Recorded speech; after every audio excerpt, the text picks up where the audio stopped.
Сәлеметсіздер ме, құрметті тыңдарман? Қызықты әңгімелер арнама қош келдіңіздер. Арнама тіркеліп, әңгімені соңына дейін тыңдап, қолдай отырыңыздар. Балалы үй базар, баласыз үй қу мазар деп тегін айтылмаса керек. Есен қарттың да бір кездері үйі нағыз базар еді. 8 перзентінің 3-еуін жер қойнына тапсырғанына да біраз жылдың жүзі болыпты. 3-еуі де ер бала еді. Біреуі сүзектен қайтыс болса, екіншісі тіл көзденіп, үшіншісін жайлауда улы жәндік шағып қайтыс болған. Әйелі Күләш ішінен тынып, ұлдарының қайғысынан біраз жылға қартайып, көмірдей қара шашы бір-ақ күнде әппақ қудай болған. Екеуінің көз жасын көргендей, Алла ерлі зайыптыларды ұрпақсыз қалдырмады. Біраз жыл ішінде ерлі зайыптылар 4 қызды, 1 ұлды болды. 4 қыздан соң дүниеге келген ұл әке-шешесі үшін зор қуаныш еді. Сол ұлдары шаңырақ құрып, ата-анасын қуантты. Көп ұзамай 2 қария немерелі болды. Немересінің есімін атасы Бақыт қойды. Бақыт атасының нағыз бақытына айналды. Қария тіптен немересін әке-шешесінен қызғанатын еді. Әке-шешесі сүйіп мейірленіп еркелетсе, қарияның шүйде басы тырысып, «Жә, жетер, құрттай балаға сонша қадалғандарың не? Білдік бала сендердікі екен», деп өкпесін сөз арасына қыстыра кететін. Содан кейін Бақыттың атасының көзінше ерлі зайыптылар балаға еміркпейтін болды. Бақыт атасына әбден бауыр басып, кішкентайынан бастап ерке қыңыр болды. Ауылда ең көп ойыншық Бақытта болды. Атасы небір қымбат дүкен сөрелерінен табыла бермейтін ойыншықты ең әуелі немересіне алып беретін. Ауылда ең алғаш әдемі велосипедке қолы жеткенде Бақыт еді. Күләш жалғыз ұлының тәрбиесіне қатты алаңдайтын. Атасы барған сайын Бақытты тым ерке қылып, айтқанын істеп, тым босаңсытып жібергендей. Мектепке барған кезде де еркелікке салынған Бақыт сабақты да оқып қарық қылмады. Тек әріптерді танығаны болмаса, ілініп салынып 11-ші сыныпты зорға бітірді. Ата-анасы түсірген оқуды да қарық қылмаған Бақыт орта жолдан тастап кетті. Жасы келген атасы да өмірден өтті. Атасының жоқтығы ерке немере үшін тым ауыр болды. Ақыры атасының 40-нан соң әке-шешесін тыңдамаған ұлдары қалаға кетті. Бақыт қалаға келіп, қалтасындағы бар ақшаға пәтер жалдады. Қала ішінен жұмыс қараған жігіт өзі сынды қолы бос жігіттермен танысып та үлгерді. Олардың біреуі тіпті мұның қасына көшіп келіп жайғасып алды. 3 жігіттің ендігі ермегі карта мен ішімдік болды.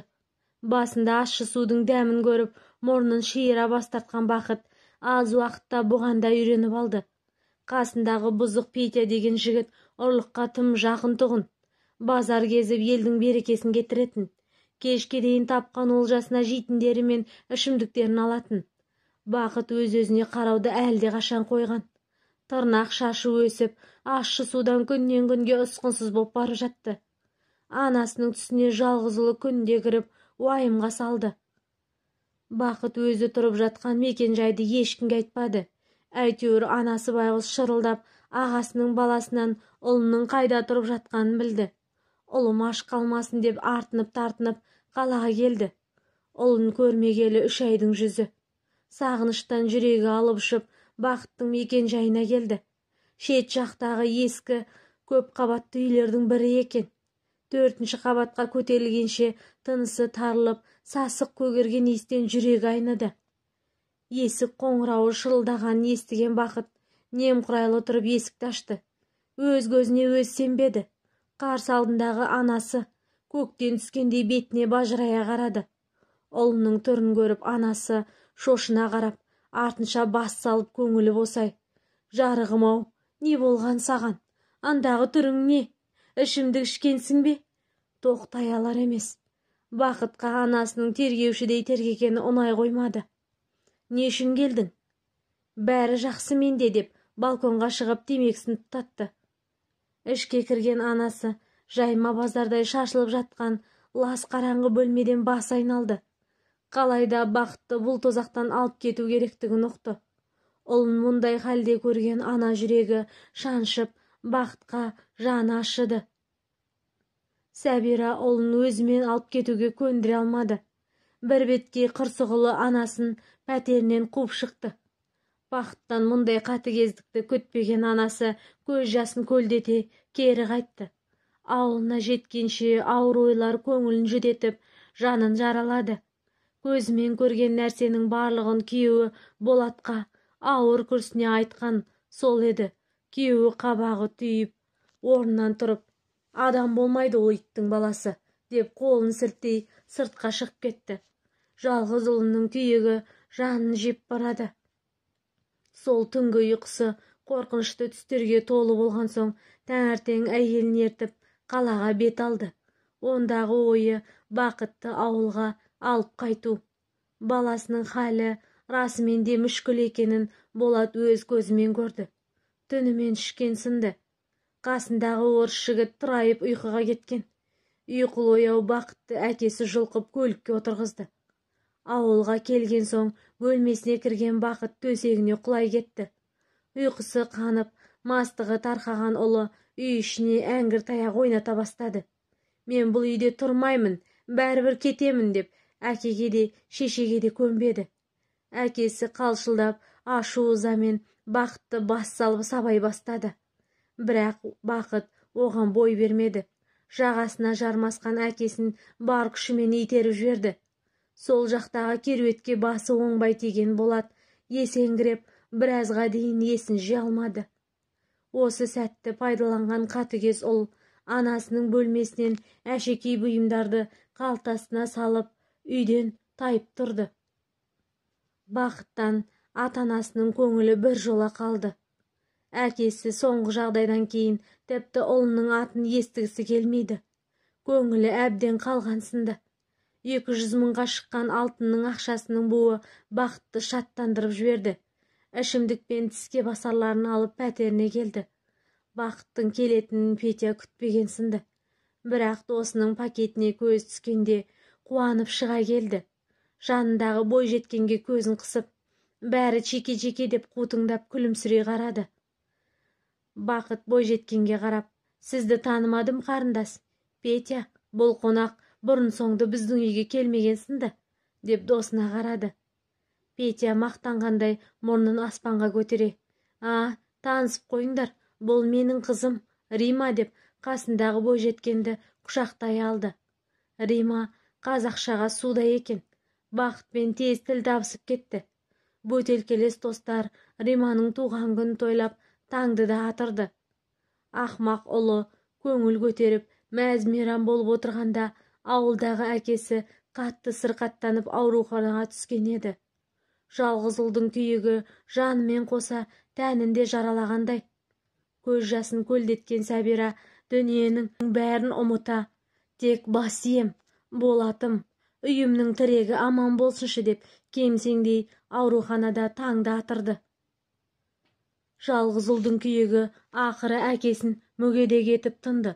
Инсульт алған Болат үйге келген соң ішінен тынып, ауыр ойлармен арпалысып, таң ата зорға көзілетін.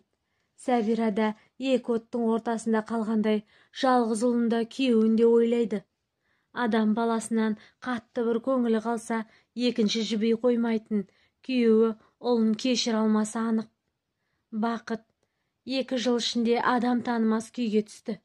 Ішімдіктің салдарынан аяқ қолдары дірілдеп, қара шашына ақ түскен. 2 жылдан соң барар жері болмай үйіне сүйретіліп оралды. Сәбира ұлының ұсқынсыз түрін көріп, тірі әруақ көргендей бойы мұздап, жүрегі сыздап қала берді. Үйге оралған Бақыттың соңғы күндері денсаулығы сыр беріп, ауруханаға түсті. Ішімдікке салынып кеткен Бақыттың анасына дәрігерлер жағымсыз жаңалық жеткізді. Бақыт ауруын әбден асқындырып алыпты. Бауыры ісіп, 2 бүйрегі істен шыққанын ол кеш білді. Аурухана төсегіне таңылған Бақыт мүсәпір адамдай анасына жалтақтай қарайды. Өзінің өткен күнгі өкініштері өзегін өртеп жатқан сынды. Сәбира да жалғызы үшін Алладан көмек сұрап, үмітін үзгісі келмейді. Бірақ адамның басы Алланың добы сынды. Ауруханада өткізген 10-шы күн бақыттың соңғы күні еді. Көрген түстей азғана ғұмыры кинолента тәрізді көз алдынан өтіп жатты. Арзан күлкімен уақытының қадірін білмегені, ата-анасын сыйламағаны жанына батты. Таң ата тілі күрмелген бақыт, анашым, кешірші, деп соңғы сөзін айта жарық дүниемен қоштасты. Ұлының қазасы ата-анасын қатты есеңгіретіп жерді. Сәбира ұлының хатын тауып алғанда, ана жүрегі қайғымен езіліп, өзін ауасыз қараңғы қапаста қалғандай сезініп, өмірі тоқтап қалғандай болды. Әріптері қисық, ұлының жазуын Сәбира көзіне жас тола тұншыға оқи бастады. Ана, әке, анашым, әкешім, мені кешіріңдер. Сендерге жақсы ұл бола алмадым. Екеуіңе де қасірет қайғы тарттырдым. Атамның баласы болған соң, сендерді тіпті мама папа деп атамаппын. Әке, сен құдды көкем сияқты. Ана, сен жеңге сияқты болдың мен үшін. Мен атамнан басқаның махаббатын мойындағым келмейтін. Атам қайтыс болған соң, мен үшін өмірдің еш мәні болмады. Атам менің бар базарымды, көңілімді, күндеріммен өзімен бірге ала кеткенде еді. Арақты жаным ауырмау үшін ішетін едім. Күнде ішіп, ақырында мас күнем қаңғыбасқа айналдым. Денсаулығымнан айырылдым. Ақымақпын. Ақымақ ұлдарыңды кешір алсаңдар кешіріңдер. Сендерді қатты жақсы көремін. Әттең, өмірді қайта сүрсем ғой, бәрі басқаша болар еді. Екеуіңді бақытқа бөлер едім. Бірақ бәрі кеш, деп осы жерге дейін анық жазылған хаттың соңғы жолдарын Сәбира оқи алмады. Сия суға тиген сынды. Өзегін өртеген өкініш көз жасын тия алмай ақ қағаз бетіне түсірген. Жалғыз ұлының күйігі ана жүрегіне жазылмас үлкен жара салды. Бақыт өз өмірін өзі қор қылды. Ата-анасын адам құрлы көрмеді. Соңында о дүниелік болды. Өмірде ана мен баланы сынамасын. Тым ауыр ұлының қазасына Сәбираның жүрегі де әлі де сен алар емес. Әңгіменің соңы. Ұнаса пікір қалдыра кетіңіз.